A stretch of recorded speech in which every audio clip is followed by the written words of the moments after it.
दोस्तों, दिनाक्षी short hand में आपका स्वागत है। अगर आप चैनल पर नए हैं तो चैनल को सब्सक्राइब करें और बेल आइकन ज़रूर दबाएं। आज की साहित्य मैटर की डिक्टेशन 414 शब्दों की एक डिक्टेशन रहेगी, जो कि 80 शब्द प्रति मिनट की गति से बोली जाएगी। अगर आपको इस डिक्टेशन की एडवांस आउटलाइंस और वाक्यांश की आवश्यकता है तो आप हमारा पेड बैच ज्वाइन कर सकते हैं। हमारे पेड बैच को ज्वाइन करने के लिए आप डिस्क्रिप्शन बॉक्स में दिए गए मोबाइल नंबर पर व्हाट्सएप कर सकते हैं। तो चलिए डिक्टेशन को स्टार्ट करते हैं। डिक्टेशन 5 सेकंड बाद स्टार्ट होगी। Ready, start. भारतीय साहित्य भारतीय संस्कृति के आधार पर विकसित हुआ है। इस संस्कृति में भारतीयता के बीज समाहित हैं।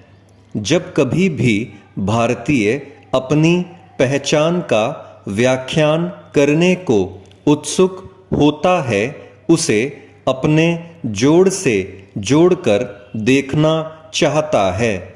यह केवल भारत व भारतीय के लिए ही आवश्यक नहीं है, बल्कि किसी भी देश के प्रांत से जुड़ा हुआ मसला है। अपने को अन्य से जोड़कर तर्क दिए जाते हैं, उसे अपनी जड़ से जोड़कर ही देखते हैं। वर्तमान में भारतीय संस्कृति व सभ्यता के बीज उपजे हुए हों तो एवं विषय वस्तु को ही आधार बनाकर अपनी पहचान को जोड़ते हैं, जिसके कारण दक्षिण भारतीय होते या उत्तर भारतीय सभी भारतीय संस्कृति के टूटी कड़ियों से जोड़कर अपने आप को अलग स्थापित करते हैं। इसका परिणाम भारतीय स्तर पर विखंडन के रूप में भी देखने को मिलता है। इस परिणाम के तहत भाषा एवं संस्कृति के आधार पर विभिन्न प्रांतों का निर्माण भी संभव हो गया।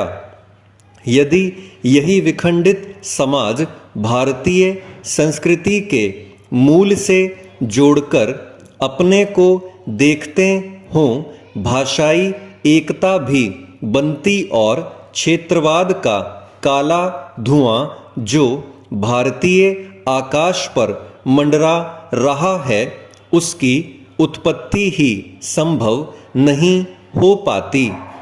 इस संदर्भ में भारतीयता व उसके समीप उपजे साहित्य को सीमाओं में जांचना जरूरी है। इसकी प्रकृति की खोज और इसके परिणामों की व्याख्या भारतीय साहित्य व भारतीयता के संदर्भ में खोजने होंगे। भारतीयता के संदर्भ में साहित्य और समाज के संबंधों को समझना आवश्यक है।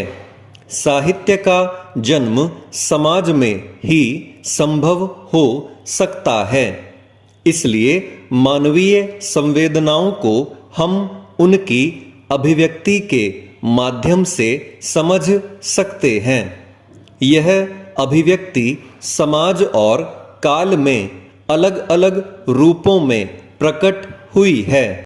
यदि हम पाषाण काल के खंडों और उसके वन में ही रहने वाली की स्थिति को देखें तो उनके विचार शब्दों में नहीं बल्कि रेखा चित्रों में देखने को मिलते हैं।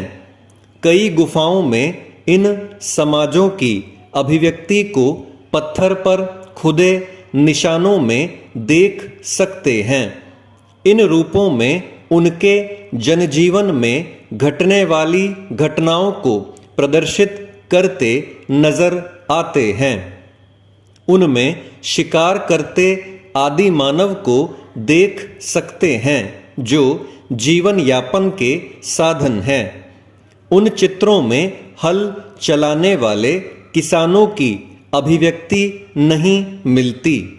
इससे इस बात की पुष्टि होती है कि वह समाज वनाचरण व्यवस्था में ही सिमेटी या उनका जीवन यापन शिकार पर ही केंद्रित या सभ्यता के विकास की गाथा उसके जीवन में नहीं गाई जा रही थी।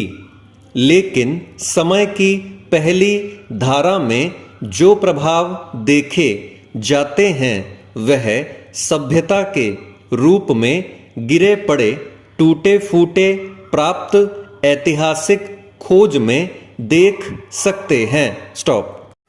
दोस्तों, डिक्टेशन अच्छा लगा हो तो वीडियो को लाइक और शेयर करें और चैनल को सब्सक्राइब करके बेल आइकन ज़रूर दबाएं। इस डिक्टेशन की आउटलाइंस आप हमारे टेलीग्राम ग्रुप से प्राप्त कर सकते हैं। तो चलिए अब आपसे अगली वीडियो में मुलाकात होगी। तब तक के लिए धन्यवाद।